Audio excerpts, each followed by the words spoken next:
সকাল সকাল ঘুম থেকে উঠেই দুটো রুম ডিপ ক্লিন করে পুজো, কাচা ধোয়া, রান্না সবটা করি 10টার মধ্যে।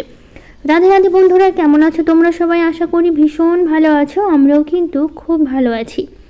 আজকে হচ্ছে বুধবার, তোমাদের সাথে নিয়ে আজকের ব্লগটা শুরু করছি। সাথে থাকো, আজকের ব্লগটা তোমাদের খুব ভালো লাগবে। তো কিছু কাপ প্লেট আমি কালকে বের করেছিলাম, বাড়িতে লোক এসেছিলো, তো সেগুলোই আমি এখন ঢুকিয়ে নিচ্ছি। অনেক সময় প্রয়োজন পড়ে, তো সন্ধ্যাবেলা এসেছিলো, তো ওগুলো তো খাবার দিয়েছিলাম। তো এগুলো তো সবসময় ব্যবহার করি না, মাঝে মধ্যে করি, বা কেউ আসলে বের করি। আর আমরা খুব কম নিজেদের জন্য ব্যবহার করা হয়, কারণ রান্নাঘরেও অনেক কাপ প্লেটগুলো আছে যেগুলো বেশি আমরা করে থাকি। তো যাই হোক, যেগুলো প্রয়োজনে বের করি আবার এখানে রেখে দিই। তো যাই হোক, এগুলো সব পরিষ্কার করছি। সেদিন হচ্ছে ঘরের দুদিন আগে ঘরের খাটটা হচ্ছে সেটিং করলো। এই ঘরে যে খাটটা নেওয়া হয়েছে, তো ওই প্লাইগুলো কেটে, যেহেতু প্লাইগুলো একদম সেটিং ছিল না, ওগুলো কেটে তারপরে বসাতে হয়েছে। তো প্লাইগুলো বসানোর জন্য প্লাইগুলো কাটা হয়েছে, তখন না এত ধুলোগুলো উড়েছে, কাঠগুলো কেটেছে, এত ধুলোগুলো পুরো ঘরের জিনিসগুলোতে তো ধুলোগুলো পড়েছে। তারপরে এই দুদিন তো আমি পরিষ্কার করার করিনি, সময় ছিল না তা বলবো না, সময় তো ছিল সারাদিনই, তো তারপরে করা হয়ে ওঠেনি। তো ভাবলাম আজকে পরিষ্কার করি। খাটেও প্রচুর ধুলো পড়েছিল, তো সেদিন তো আমি জাস্ট শুধু বেড কভার বিছিয়ে রেখে দিয়েছি, এই দুদিন আর পরিষ্কার করিনি আমি। তো ভাবলাম আজকে পরিষ্কার করি। ফ্রিজের গা দিয়ে তো প্রচুর ধুলো লেগে আছে, মনে হচ্ছে কতদিন পরিষ্কার করি না। কিন্তু দুদিন আগে যেদিন খাটটা সেটিং করা হলো সেদিনই আমি পরিষ্কার করলাম। কিন্তু ওই যে প্লাইগুলো কাটার জন্য না, সেই ধুলোগুলো উড়ে উড়ে সব জিনিসগুলো ছড়িয়ে ছিটিয়ে গেছে। তারপরে হচ্ছে এই খাটের এই ডিজাইনগুলো, এগুলো তো প্রচুর ধুলো ছিল, এগুলো তার জন্য ভাবলাম কি একটু মুছে নিই, তো সেই জন্য মুছে নিচ্ছি। তো এই ঘরটা সেরকম হচ্ছে না, যেহেতু বাবান একা একা শুতে চেয়েছিল, আমরা একদমই শুতে দিইনি। তো এখন আর বাবান কিছু বলছে না, কারণ দুদিন খুব যে দেখিয়েছিল যে একা একাই বা এখানে থাকবে, কাউকে ঘুমাতে দেবে না। ওর এই ঘরটা পর্দা লাগানো, তারপরে হচ্ছে খাট দেওয়ার পর ওর খুবই পছন্দ হয়েছে এই ঘরটা, যেহেতু টিভি আছে, ওর পছন্দ মতো কার্টুন দেখে, তো সেই কারণে ওর এত পছন্দ হয়েছে এই ঘরটা। ও সেই জন্য বলে এটা আমারই ঘর, আমি হচ্ছে একা একা এই ঘরে থাকবো। খুব জেদ দেখিয়েছিল দুদিন, আমরা থাকতে দিইনি। ছোট মানুষ কখন রাত্রিবেলা করে ভয় পায় বলা যায় না, যতই লাইট জ্বালিয়ে রাখি না কেন গোটা বাড়িতে, তারপরও তো একা একা শোয়ার তো অভ্যাস নেই। ঘুমের মধ্যে যদি পাশে কাউকে না দেখে তখন তো ভয় পেয়ে যাবে, চমকে উঠবে, তো এইভাবে তো আর রাখা যায় না, তো সেই জন্য থাকতে দিইনি। তো বাবান খুব করে চায় যাতে ও একা একা এই ঘরের মধ্যে থাকবে, তো আমরা দিই না। তার জন্য আমার নিজেরই খুব ভয় লাগে, বাচ্চা মানুষ একা একা থাকবে। তো যাই হোক, এখন বিছানার চাদরটা ভালো করে ঝেড়ে নিচ্ছি। সারাক্ষণ তো বাবান বাড়িতে যতক্ষণ থাকে ততক্ষণ তো ওই পড়াশুনো, আর বাদ বাকি টাইমটা তো এই টিভি নিয়েই থাকে। আর বিছানার মধ্যে শুয়ে শুয়ে আরাম করে সুন্দর ও বসে বসে টিভি দেখে, আমার ভালোই লাগে। তো যাই হোক, এইদিকে আমি সবটা পরিষ্কার করলাম, ভাবলাম তাহলে দরজাটাই বা কেন বাদ দেবো। দরজাটার ডিজাইনগুলো তো প্রচুর ধুলো পড়েছিল, তো ভাবলাম কি সবই যখন পরিষ্কার করছি দরজাটা আবার বাদ দেবো কেন, তার জন্য দরজাটাও করে নিয়েছি। তো এই দিকটা পিছন দিকটাও ধুলো ছিল, তো পিছন দিকটাও করে নিলাম। তারপরে আমাদের বেডরুমে যাব, ওখানটা পরিষ্কার করব। বাবান শুয়েই ছিল, আমি যে কাজ করছিলাম বাবান শুয়েছিল, ঘুম ভেঙে গেছে কিন্তু শুয়ে আছে, তো আমি অনেকবার ডাকাডাকি করছি। তারপরে হচ্ছে বাবান ঘুম থেকে উঠলো।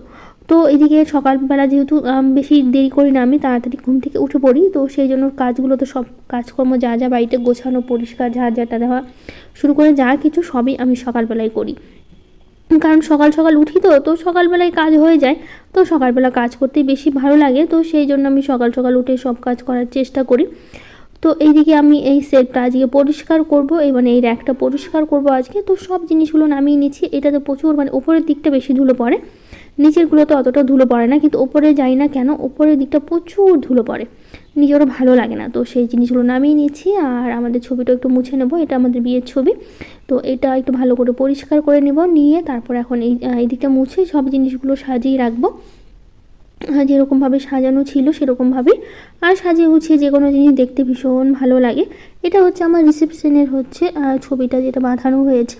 আর অনেক ছবি আছে, এই ছবিটা বেশি পছন্দ হয়েছিল, তো জন্য এই ছবিটাই নেওয়া হয়েছিল। সেই কতদিন আগেকার ছবি, কত স্মৃতি আছে এই ছবি ঘিরে। তো যাই হোক, এদিকটা সবটা গোছানো হয়ে গেছে এখন। আর এখন এই যে লোশনটা না এতটাই বড়, নিচের কোনো তাকগুলোতে রাখা যায় না, কারণ হয় না আর কি বড়, সেই জন্য উপরের তাকটাতেই রাখতে হয়। তো এর আগে যেটা ইউজ করতাম সেটা ছোট ছিল, এটা বাবার উপর বড়টা অর্ডার দিয়েছিল, ফ্লিপকার্ট থেকে নেওয়া হয়েছিল। তো এটা বড় নিয়েছে, তো সেই জন্য নিচে কোনো তাকেই থাকে না, তো সেই জন্য উপরেই রাখি ওটাতে। তো এগুলো সব জিনিসগুলো একটু সরিয়ে সরিয়ে পরিষ্কার করে নিচ্ছি, তাহলে পরিষ্কার হয়, বেশি ভালো লাগে পরিষ্কার থাকে, সেই কারণে। তো চলো, এদিকে কিছু পরিষ্কার করতে করতে আমি বাকি দিদিভাইদের কমেন্টগুলো পড়ি। তো সিম্পল লাইফ উইথ দিয়া দিদিভাই বলেছে, ও দিদিভাই তোমার বেডটা খুব ভালো হয়েছে। আর বলেছে, ও দিদিভাই একটু বলবে আমি কিভাবে ভোরবেলা উঠব, আমি কিছুতেই উঠতে পারি না। তো আমি কিভাবে বলবো, আসলে আমি ফোনে কিন্তু অ্যালার্ম দিয়ে রাখি, তুমি সেটা ট্রাই করে দেখতে পারো। কারণ আমার প্রতিদিন ফোনে অ্যালার্ম সেট করা থাকে, ওই টাইমে প্রতিদিনই বেজে ওঠে। তো ভোরবেলার টাইমটা আমি 5টার সময় অ্যালার্ম, মানে 5টার অ্যালার্ম আমার প্রতিদিন ফোনে দেওয়া থাকে। তো আসলে কি বলতো, আর ইচ্ছে থাকা অবশ্যই জরুরি, শুধু ফোনে অ্যালার্ম দিলেই হবে না, যে মনের একটা জোর থাকে না যে আমি উঠতেই হবে, আমাকে করতেই হবে, মানে একটা সেই জিনিসটা থাকা অবশ্যই দরকার। তোমার যদি মনে হয় যে আমি উঠবোই সকালবেলা, তাহলে তুমি ফোনে অ্যালার্ম দিয়ে রাখতে পারো, যে টাইমে ওঠার তোমার ইচ্ছা সেই টাইমে একটা অ্যালার্ম সেট করলে, আবার ধরো তার ওঠার একটু আগে অ্যালার্ম সেট করলে, তো সেই হিসেবে তুমি অ্যালার্ম সেট করে রাখলে ওই টাইমে তোমাকে যখন অ্যালার্ম বেজে উঠবে তখন তো এমনিতেই ঘুম ভেঙে যায়, তাই না? তো চোখে চোখে ঘুম থাকে, কিন্তু তুমি মনের সেই মানে বলে না একটা জোর থাকা মানে দরকার, যে আমি এই টাইমে উঠবোই, আমাকে উঠতেই হবে। তো সেইভাবে তুমি উঠে নিতে পারো অ্যালার্ম সেট করে। আমি তো প্রতিদিন অ্যালার্ম দেওয়া থাকে, অবশ্য অ্যালার্ম না থাকলেও আমার ঘুম ভেঙে যায়, যেহেতু এতদিন ধরে উঠছি একই টাইমে। সেই 5টা বাজলে ফোনে অ্যালার্ম, আমার ভোর 5টা হলেই অ্যালার্ম একাই বেজে ওঠে আমার ফোনে। তো উঠতে উঠতে এরকম হয়ে গেছে কি, যদি কোনো দিন ধরো অ্যালার্ম যদি আমি বন্ধ করেও রাখি, তারপরেও কিন্তু আমার ওই টাইমে এসেই ঠিক ঘুমটা ভেঙেই যাবে। অনেক দিন ধরো যেরকম কোনো দিন ছুটির দিনগুলো যেগুলো থাকে, সেই দিনটা তো সেই অ্যালার্ম তোমার মানে সেট করা থাকে, প্রতিদিনেরই সেট করা থাকে, প্রতিদিন তো আর সেট করতে হয় না, একবারই প্রতিদিনের সেট করা আছে। তো কী হয় বলো তো, ওই 5টার দিকে ঠিক অ্যালার্ম বেজে ওঠে। ওই ছুটির দিনগুলো তখন কী করে বলো, অ্যালার্মটা বন্ধ করে দিই, আবার চোখ বন্ধ করে থাকি, ঘুমিয়ে যাই। কারণ ওই সময়টা ঘুম সবার চোখেই থাকে, আমার চোখেও ঘুম থাকে, কিন্তু আমি উঠতে হয় আমাকে সকালবেলা, আমার কাজকর্মগুলো আমি সকালবেলা করতেই পছন্দ করি, কারণ সকালবেলা রান্নাবাড়ি এত কিছু থাকে। তো ভাবি কি তার আগে আমি সব কাজগুলো সেরে তারপরে রান্নাবাড়ি করব। তো সেই কারণে আমাকে ওই টাইমের মধ্যে উঠতেই হবে। সারাদিন আমার ওই মানে কাজ করতে, সেই স্নান পুজো দুপুর করে দেবো, বিকেল করে দেবো, বাড়ির কাজকর্ম করতে করতে বিকেল দুপুর হয়ে যাবে। আমার ওই জিনিসগুলো একদমই পছন্দ না। সকাল সকাল উঠবো, কাজকর্ম করবো, সারাদিন শুয়ে বসে কাটাবো, তাও ভালো, কিন্তু আমার এটা আমার ভালো লাগে আর কি। আমার আছে না যে তার যেরকম ভালো লাগে সে তো সেভাবে থেকেই অভ্যস্ত, তাই না? কিন্তু আমার হচ্ছে এটা, আমি বিয়ের পর থেকে আমি এভাবেই করি, মানে আমার এই সকালবেলা উঠে কাজকর্ম করতে ভালো লাগে। তো সেই জন্য এই জন্যই আমি সকালবেলা উঠি, আমার ওই দেরি করে সারাদিন কাজ করতে ভালো লাগে না। আর বাড়িতে একা একা থাকি, এটা হচ্ছে বড় সমস্যা। একা একা কতক্ষণ বোবার মতো সারাদিন ঘুরে বেড়াবো, বাড়ির মধ্যে কাজ করে বেড়াবো। যতক্ষণ বাবান থাকে, বাবানের পাপা থাকে, ওদের সাথে কথাও হচ্ছে, কাজকর্ম হচ্ছে, বাড়িতে লোকজনও থাকছে, ভালো লাগছে। কিন্তু এর থেকে আমার মনে হয় একা একা থাকবো, কাজ করা বাদ, মানে কাজ করলে অবশ্য সময়টা কেটে যায়, কিন্তু তারপরে আমার যেটা মনে হয় আর কি, মানে একা একা থাকবো তো একটু শুয়ে বসে কাটাই, বাড়িতে ফোন দেখি, শুয়ে বসে কাটিয়ে দিই সারাটা দিন। ভিডিওর যে কাজগুলো এডিটিং, তারপর ভয়েস, সেগুলো আমি সারাদিনের মধ্যে করে ফেলি। যেহেতু বাবান ওরা স্কুলে চলে যাওয়ার পর আমি ভিডিওর যা কাজ মানে বাকি যে কাজগুলো এডিট করা, তারপরে হচ্ছে ভয়েস দেওয়া, সেগুলো আমি হচ্ছে ওরা যাওয়ার পরেই করি। তো সেই কারণে হচ্ছে আমার মনে হয় একা একা থাকি যখন, তখন আমার একা একা চুপচাপ থাকাই মানে ভালো লাগে, কাজ করতে ভালো লাগে না। তো সেই জন্য আমি সকালবেলায় উঠি, আর সব ধরনের কাজ যা যা একটা সংসারের কাজ থাকে, সব কাজ আমি সকালবেলা উঠেই করি। তো যাই হোক দিদিভাই, থ্যাংক ইউ এত সুন্দর একটা কমেন্ট করার জন্য, তোমাকে অনেক ভালোবাসা। তো লক্ষ্মী রানী দিদিভাই বলেছে, প্রিয়াঙ্কা কেমন আছো, অনেক দিন পর কথা, অনেক প্রবলেমের মধ্যে ছিলাম, ভিডিও দেখতাম, কমেন্ট করতাম না, ভালো লাগলো, চালিয়ে যাও, পাশে আছি। থ্যাংক ইউ দিদিভাই, তোমাকে অনেক ভালোবাসা। আমি খুব ভালো আছি, তুমি কেমন আছো অবশ্যই আমাকে কমেন্ট করে জানিও। তো যাই হোক, এদিকে সকালবেলার ঘর বাড়ি পরিষ্কার করা, গোছানো সবই তো হয়ে গেছে, শুধু ঝাড় দেওয়াটা বাকি। এদিকে বাবান তো অনেকক্ষণ উঠে পড়েছে, আমি ঘরের কাজ করছিলাম তখনই। তো ওইদিকে হচ্ছে বাবান পড়তে বসে গেছে, বাবানের পর বসিয়ে দিয়েছে, নইলে সকালবেলা ঘুম থেকে উঠে ব্রাশ করে কিছু খাবে আর টিভি দেখবে চালিয়ে চালিয়ে। এটা ওর প্রতিদিনেরই অভ্যাস হয়ে গেছে, যে হচ্ছে খাওয়ার সময় ওর হচ্ছে টিভি লাগবেই সাথে, তো সেটাই করে। তো যাই হোক, এই যে ঘরের যে চৌকিটা ছিল, এটা কিন্তু এখানে বাইরে আপাতত রেখে দেওয়া হয়েছে, জানি না এই চৌকিটা দিয়ে আমরা কী করব, সেটাই বুঝে উঠতে পারছিলাম না। তো এই যে দেখো, ওর বাবা পড়াচ্ছে, ও পড়া বাদ দিয়ে আমার সাথে বাইরে এসে আবার গল্প করছে, দৌড়ে আবার ডাকছে, তখন আবার ঘরে চলে যাচ্ছে। ওর বাবা দেখো একটু জানলা দিয়ে দেখা যাচ্ছে, ছোটো ঘরে যেহেতু আবার তো ওদের পড়াশুনোর জন্য বৈঠক ঘরেই আছে, তো ওই পড়ছে, আবার বাইরে আসছে দৌড়িয়ে আমার সাথে গল্প করার জন্য। যেহেতু আমি সকালবেলা থেকে কাজকর্ম করছিলাম, ওইও উঠে পড়েছে, উঠে খেয়ে দিয়ে পড়তে বসিয়ে দিয়েছে বাবানের বাবা। তো যাই হোক, এদিকে কাজকর্ম করলাম। তো চলো আমাদের গাছের কিছু ফুল তোমাদের সাথে শেয়ার করি। তো এই যে জবা ফুলগুলো দেখতে ভীষণ সুন্দর লাগে, আর সাদা জবাটা তো যেহেতু এত সকালবেলা ফোটে না, তো সেই জন্য দেখাতে পারলাম না, ওটা কেবল কুড়ি হয়েই আছে। আর এই যে হচ্ছে আমাদের কুন্দ ফুলের গাছটা, এত ফুল ফুটছে, আর এত কুড়ি উঠেছে দেখো, গাছ ভর্তি একদম ফুলগুলো দেখতেও ভীষণ সুন্দর, আর গন্ধটা তো ভীষণ একদম জুঁই ফুলের মতো। একদম বাবার বউ ছাদে উঠিয়ে দিয়েছে বাঁশ দিয়ে। তো এখন বাবা ছেলে পড়তে বসতে এখন এইটা বানাতে হবে। এখানে বাবানের ক্রাফটে এটা দিয়েছে বাবানের স্কুল থেকে। তো মাঝে মধ্যে কিছু না কিছু বানিয়ে নিয়ে যেতে হয় বই দেখে দেখে। এর আগে তো তবলা বানিয়ে নিতে হয়েছে, এখন হচ্ছে এই ওয়াল হ্যাঙ্গিং হবে, এটা বানিয়ে নিতে হবে। তো তার জন্য যে কার্ডবোর্ড, পেপার, তারপরে হচ্ছে ওই আইসক্রিমের যে কাঠের চামচগুলো আছে সেগুলো দিয়ে, তারপর আঠা দিয়ে এখন এগুলো বানাচ্ছে বাবানের বাবা। তো পুরোটা কমপ্লিট হলে তোমাদের সাথে আমি শেয়ার করব। তো এটা অনেক দিন বাবানের বাবা কার্ডবোর্ড এই পেপারগুলো এনে দিয়েছে, মোটামুটি 15 দিন হয়ে গেল এনে রেখেছে, বানাচ্ছেই না। তারপর আজকে বাবান সকালবেলা বলছে কি যে আজকেই জমা দিতে হবে, আজকে স্যার নিয়ে যেতে বলেছে। তারপরে কী করবে এখন, তাড়াহুড়ো করে বই দেখে দেখে স্কেলে মাপ করে করে তারপরে কেটে কুটে বানাচ্ছে। মানে বানানোর পর এত সুন্দর হয়েছে ফুলটা, তোমাদের বানানো হয়ে গেলে আমি তোমাদের সাথে শেয়ার করব। আমার বই দেখে কীভাবে বানাতে হবে সেটা বইতে পুরোটাই লেখা আছে, আর কী কী লাগে। আর এর আগে তো তবলা ছিল, তবলাটা মাটির যে মানে কী বলবো বাটির মতো হয় না, বাটির মতো বা ইসের মতো দইয়ের যে ছোট ছোট ওই রকম বা মাটির বাটিগুলো, ওগুলো দিয়েই তবলা বানানো হয়েছিল। তো এই যে বানানো কমপ্লিট হয়ে গেছে, এটা হচ্ছে দেশলাইয়ের কাঠিও লাগবে, মানে বলা হয়নি। দেশলাইয়ের কাঠি আর কাঠের আইসক্রিমের কাঠি, আর হচ্ছে একটা লাল কালারের একটা পেপার, আর নিচে হচ্ছে কার্ডবোর্ড, এগুলো দিয়েই হচ্ছে বানানো হয়েছে। তো এটা যে ওকে স্কুলে নিয়ে যেতে হবে, তো দেখানোর পর আবার নিয়ে আসবে, মানে ঘুরিয়ে দিয়ে দেবে, তো সেটা আবার রেখে দিতে হবে। এগুলো আবার ফাইনালি গিয়ে আবার একবারে দেখবে, মানে এখন দেখছে, এগুলো ফাইনালি গিয়ে আবার সব যত্ন করে রেখে দিতে হবে, ফাইনালি গিয়ে আবারও দেখবে। তো যাই হোক, ঘরে এসে মানে ওদিকে পুজো টুজো করলাম, করে এসে তারপর ডিম সেদ্ধ বসিয়েছিলাম। ডিমটা আগে থেকেই আমি বের করে ফ্রিজে জলের মধ্যে ভিজিয়ে রেখেছিলাম, তাহলে ডিমটা ভালো ছিলে যায়। নইলে সঙ্গে সঙ্গে ফ্রিজ থেকে যদি ডিম সেদ্ধ বসায় একদমই ছিলতে যায় না, ডিমগুলো একদমই ভেঙে যায়। তো সেই সকালবেলা ঘুম থেকে উঠে আমি বের করে ঠান্ডা জলের মধ্যে অনেক এমনি ট্যাঙ্কির জল যেটা, ওই জলের মধ্যে ভিজিয়ে রেখেছিলাম, তাহলে ঠান্ডা ভাবটা অনেকটাই চলে যায়, তখন সিদ্ধ বসালে অসুবিধা হয় না। তো 3টে ডিমই সিদ্ধ দিয়েছিলাম, 3 জনের জন্য 3টে ডিম। তো রান্না করব হচ্ছে মাছের ঝোল আর বেগুন ভাজা করে রেখে দেবো আমি। পাশে ভাত বসিয়ে দিয়েছি, আর এখন করছি হচ্ছে মাছের ঝোল। মাছগুলো রাখাই ছিল, এগুলো রবিবার দিন এনেছিল বাবানের বাবা মাছ, কিছুটা করা হয়েছে আর কিছুটা থেকে গেছে। তো সেই মাছগুলো এখন আমি হচ্ছে রান্না করছি। তো মাছের ঝোল বেগুন ভাজা করেই রেখে দেবো। তো চলো আরও কিছু দিদিভাইদের হচ্ছে কমেন্টগুলো পড়ে নিই। বন্দিতা দিদিভাই বলেছে খুব ভালো লাগলো, ব্লগটা খুব ভালো হয়েছে, খাটের ডিজাইন। থ্যাংক ইউ দিদিভাই, তোমাকে অনেক ভালোবাসা। অর্চনা হালদার দিদিভাই বলেছে খুব ভালো হয়েছে গো দিদিভাই খাটটা, থ্যাংক ইউ। তো আরও কিছু দিদিভাইরা কমেন্ট করেছে। নয়মি কুকিং হাউস, বৃষ্টি, জীবনের ওঠা পড়া, পূর্ণিমা ভিলেজ, রূপালী নাথ, শ্রেয়সী ব্লগ, পূজা ব্লগ চ্যানেল, সুপ্রিয়া, সামিয়া আক্তার, সবাইকে থ্যাংক ইউ, অনেক ভালোবাসা এত সুন্দর সুন্দর কমেন্ট করার জন্য। তো কবিতা দেববর্মা দিদিভাই বলেছে খাটটা খুব সুন্দর হয়েছে গো দিদি, কত দাম নিয়েছে একটু বলবে?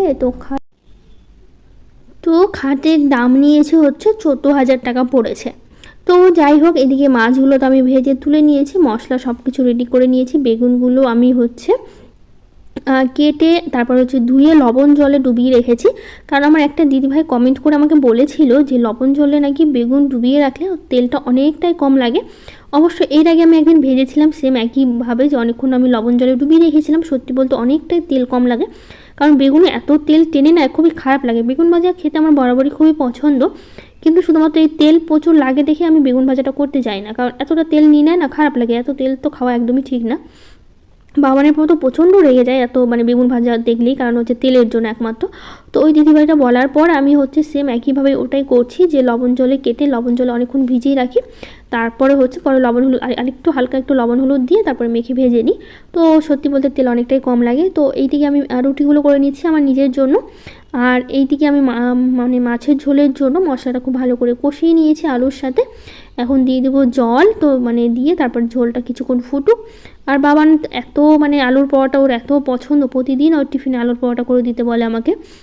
মাঝে মধ্যে অবশ্য 2-1 দিন বাদ যায়, বিস্কুট এটা সেটা কেক থাকলে এগুলো দেওয়া হয়, কিন্তু আজকেও সেই আমাকে রুটি বানাতে দেখেই বলে আলুর পরোটা করে দাও। অবশ্য ভাতের মধ্যে আমি একটা আলু সেদ্ধ দিয়ে রেখেছিলাম, কারণ সকালবেলায় বলেছিল আলুর পরোটা করে দিতে, তো সেই জন্য একটা আলু আমি সবসময় ভাতের সেদ্ধ দিয়ে রাখি ওর ওর পরোটার জন্য একমাত্র। তো সেটাই আজকে করছি, ওর টিফিনে আজকে আলুর পরোটা দিয়ে দেবো, সস আছে সস দিয়ে দেবো, তাহলে ওটা দিয়ে খেয়ে নিতে পারবে। তো এইদিকে ভালো করে ভেজে নিচ্ছি, একটু বড় করেই করছি যাতে একটাতেই হয়ে যায়। তো এইদিকে মাছের ঝোলটা হয়ে গেছে, এখন আমি করে নেবো হচ্ছে বেগুন ভাজা। তো বেগুন যেহেতু একটু বেশি করে কেটেছি, তো সেই কারণে হচ্ছে দুবারে ভাজতে হবে, একবারে হচ্ছে হবে না। তো বেগুনগুলো একদম মানে ঢেকে দিচ্ছি যাতে হচ্ছে সেদ্ধ হয়ে যায়, ভাজাও হয়ে যায়। তো সত্যি বলতে বেগুনে কিন্তু অনেকটাই তেল কম লাগে, এভাবে করেছি আমি, দিদিভাই বলেছিল তারপর থেকেই। তো এইদিকে বেগুনটা এক সাইড হয়ে গেছে, আর এক সাইডটা হবে। তো এই দিকটা হয়ে গেলেই তারপর হচ্ছে নামিয়ে নেব। নিয়ে তারপর আরও কয়েকটা বেগুন আছে যেগুলো মানে একবারে হচ্ছিল না কড়াইতে, তো দুবারে দিতে হবে। তো সে কারণে এটা তুলে নিয়ে তারপর বাকি বেগুনগুলো দিয়ে দেবো। তারপর রান্নাঘরটা খুব ভালো করে পরিষ্কার করব। আর কিছু বাসন আছে যেগুলো মাজতে হবে, রান্না করতে করতে তো অনেক বাসনই জমে যায়। তো সেই বাসনগুলো মেজে তারপরে হচ্ছে আমি মানে বেগুনটা নামিয়ে নেব। তো আজকে হচ্ছে রান্নাঘরের যে কাপড়গুলো আছে ওগুলো আমি আবার ভিজিয়ে রেখেছি যাতে হচ্ছে মানে কেচে দিতে পারি সার্ফের জলে। ওটা তো আমি প্রতিদিনই সার্ফের জলে কেচে দিই, তাহলে বেশ পরিষ্কার হয়। আর কিছু জামাকাপড় সকালবেলা স্নানের সময় কেচেছি, সেগুলো আবার ছাদে যেতে হবে মেলতে। কারণ আমি সকালবেলা কাপড় কেচে রেখে দিয়েছিলাম, আর ছাদে যাওয়া হয়নি। নইলে এদিকে আবার দেরি হয়ে যায়, তো মানে বলা যায় না, কারণ কাপড় মেলতে তো সময় লাগে। আর সময়ের মধ্যে কাজ করতে হবে, আর সকালবেলা ঘর বাড়ি পরিষ্কার করতে ওখানে প্রচুর সময় লেগে গেছিলো। তো সেই কারণে আমি আর হচ্ছে মানে স্নান করে কাপড়গুলো রেখেই চলে এসেছিলাম, মানে পুজো দিয়ে চলে এসেছিলাম রান্নাঘরে। তো আর মেলতেই আমি যাইনি। তো ভাবলাম এদিকে কাজগুলো সারি আগে। তো এইদিকে রান্নাটাই তো আমার বেশি সমস্যা, রান্নাটা হয়ে গেলে আর চিন্তা থাকে না। কারণ রান্নাটা নিয়ে কারণ টাইমের মধ্যে করতে হয়, দুজনেই স্কুলে যাবে, বাবানের পাপা একটা টাইমের মধ্যেই তো খেয়ে দিয়ে প্রতিদিন স্কুলে যায়। তো সেই টাইমে রান্নাটা না করতে পারলে ভালোও লাগে না। আর পরে যেহেতু আমি আর কিছু করি না, যেহেতু ওরা মানে ওদের জন্যই এত কিছু করি, ওরা যদি খেয়ে যেতে না পারে, আমি পরে বা নিজের জন্য বেশি কিছু করে কী বা করব। তার জন্য ওরা থাকতে থাকতে আমি যতটুকু রান্না করতে পারি ততটুকুই করি। তো যাই হোক, এইদিকে বেগুনটা তুলে নিলাম, নিয়ে তারপরে হচ্ছে এখন এই যে সব কিছু ঢেলে নিচ্ছি। কিছু বাজার ছিল না, মানে হচ্ছে পাঁচফোড়ন আর মানে পাঁচফোড়ন না সরি, হ্যাঁ পাঁচফোড়নই সরি, পাঁচফোড়ন আর ছিল হচ্ছে রাঁধুনি, এগুলোই হচ্ছে ছিল না। তারপরে বিস্কুট ছিল না, চানাচুর ছিল না। আর হচ্ছে ছাতু আবার হচ্ছে সকালবেলায় নিল আমাদের এখানে, ওই যে লোকটা আসে ছাতু মানে ছোলা দিয়ে সঙ্গে সঙ্গে মেশিনে ভাঙিয়ে দেয়, লোকটার কাছে ছোলা থাকে, তো ওরাই হচ্ছে সঙ্গে সঙ্গে ভাঙিয়ে দেয়। তো ওখান থেকে ছাতু নিয়েছে, একটু বেশি করে নিয়েছে, কারণ অনেক দিন ছাতু ছিল না কদিন। আর বাবান ছাতু খেতে ভীষণ পছন্দ করে, ও তো প্রতিদিন ছাতু খায়, তো ও ভীষণ পছন্দ করে। তো যাই হোক, কিছুদিন ছাতু ছিল না, কারণ ওই লোকটাকে আমরা পাচ্ছিলামই না, যে লোকটা হচ্ছে ছোলা দিয়ে সঙ্গে সঙ্গে ছাতু ভাঙিয়ে দেয়। তো আজকে পাওয়ার পর বাবানের পর একটু বেশি করেই নিয়ে রেখেছে, কারণ সবসময় লোকটাকে পাওয়া যায় না হাতের কাছে। তো সেই জন্য একটু বেশি করে নিয়েছে যাতে হচ্ছে অনেক দিন চলে যায়। তো এদিকে হচ্ছে আমি ছাতুটা হচ্ছে ঢেলে নিচ্ছি, আর কিছুটা থেকেই গেল, যেহেতু না কৌটাতে হচ্ছিল না। অবশ্য খালি অনেক কৌটা ছিল, তো ভাবলাম দুটো কৌটাতে কী রাখবো, একটাতেই রাখি। আর এমনিতে এক্সট্রা জিনিস আমি একটা বড় একটা কৌটার মধ্যে রেখে দিই সব জিনিসগুলো, যেগুলো অনেক সময় কৌটাতে রেখে ডাল বা অনেক কিছু তেল মশলাগুলো বেশি হয়ে যায়, তখন ওর মধ্যে বিস্কুট এটা সেটা আমি সবই ওর মধ্যেই রেখে দিই। তো আপাতত ওর মধ্যেই রেখে দেবো, কৌটাগুলো গুছিয়ে নিই। তো এইদিকে গুছিয়ে নিয়ে বাবানকে আর বাবানের পাপাকে আমি খেতে দিয়েছি, কারণ ওরা স্কুলে যাবে, তো ওদের খেতে দিয়ে দিয়েছি, ওরা খাচ্ছে। আর এইদিকে আমি চলে আসছি তখন ছাদে কাপড় মেলতে। তো যাই হোক, আজকেও অতটা রোদ ওঠেনি, মানে পরে রোদ উঠেছিল, সকাল থেকে একটু মেঘলা মেঘলাই ছিল আমাদের এখানে। কদিন ধরে এরকম মেঘলা মেঘলাই করছে, বৃষ্টি হচ্ছে না, কিন্তু ধরো সকাল থেকে অনেকক্ষণ মেঘলা মেঘলা করছে। ওই দুপুর টাইমে আবার হচ্ছে মানে কি বলবো, দুপুর টাইমে রোদ্র উঠছে, এরকম আর কি। তো দেখো আজকে এত বেলা হয়ে গেছে, 10টা প্রায় বাজতে চললো, কিন্তু দেখো রোদ কিন্তু একদমই ওঠেনি, ওই মেঘলা মেঘলা করার জন্য। তো জামা কাপড়গুলো মেরে দিই, তারপরে হচ্ছে ওরা চলে যাবে স্কুলে। তারপরে আমি একা একা খাবো, ভাবলাম বাবানের বাবা বলছিল খেয়ে নিতে, আমি বলছি কাপড়গুলো মেলে এসে খাবো। ওই কাজ বাদ দিয়ে মানে মানে কাজ বাদ দিয়ে খেতে আমার ভালো লাগে না। তো ভাবলাম কাজগুলো করি মানে আগে করে নিই, তারপরে খাবো, এটুকু সময়ের জন্য কী বা হবে। তো যাই হোক, এদিকে মেলে দিয়েছে, আর বাবানকে তো রেডি করে দিই, বাবান নিজে নিজে অবশ্য রেডি হতে পারে, এখন আর কাউকে প্রয়োজন পড়ে না। মানে শুধু জুতা মোজাটা একটু পরেই দিই আমি, জুতার ফিতা বাঁধতে পারে না, ও অনেক সময় ফিতা বাঁধাই থাকে, যদি পা দিয়ে ঢোকাতে পারে নিজে নিজে, তখন আমাকে আর প্রয়োজন পড়ে না। তো যাই হোক, এগুলোই সবটা ভালো করে গুছিয়ে নিলাম, নিয়ে তো তারপরে আবার একবারে সন্ধ্যা থেকে ব্লগটা শুরু করছি। খুবই ইচ্ছে করছিল একটু চা খাই, তো সেই জন্য চা বানাচ্ছে। আর বাবানের বাবা একটু গাজলে গেছিলো, আমি বলেছিলাম রোল নিয়ে আসতে, তো রোল নিয়ে এসে 4টে রোল নিয়ে এসছে, একটা বেশি করে নিয়ে এসে আমি খেতে চেয়েছি, তারপর হচ্ছে 2টো রোল কি আমি খেতে পারি, তুমি 2টো রোল নিয়ে এসছো।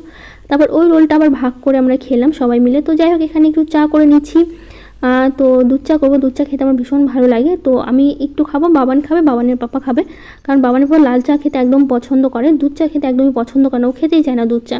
তবুও আমি জোর করে একটু দেওয়ার পর একটু খেয়েছে। তো কারণ 1 কাপ চা দুজনে ভাগ করে খেয়েছে, বাবান আর বাবানের পাপা, আর আমি একাই 1 কাপ খেয়েছি, কারণ হচ্ছে বাবানের পাপা একদমই হচ্ছে দুধ চা খেতে চায় না। তো এই চাটাই 1 কাপ চাই, বাবান আর বাবান পুরো ভাগ করে খেয়েছে, আমি 1 কাপ খেয়েছি। তো সন্ধ্যাবেলায় আমাদের এগুলোই খাওয়া দাওয়া হয়েছে। তো যাই হোক, আজকের ব্লগটা কেমন লাগলো জানিও। আজকের মতো টাটা, দেখা হবে নতুন একটা ব্লগ।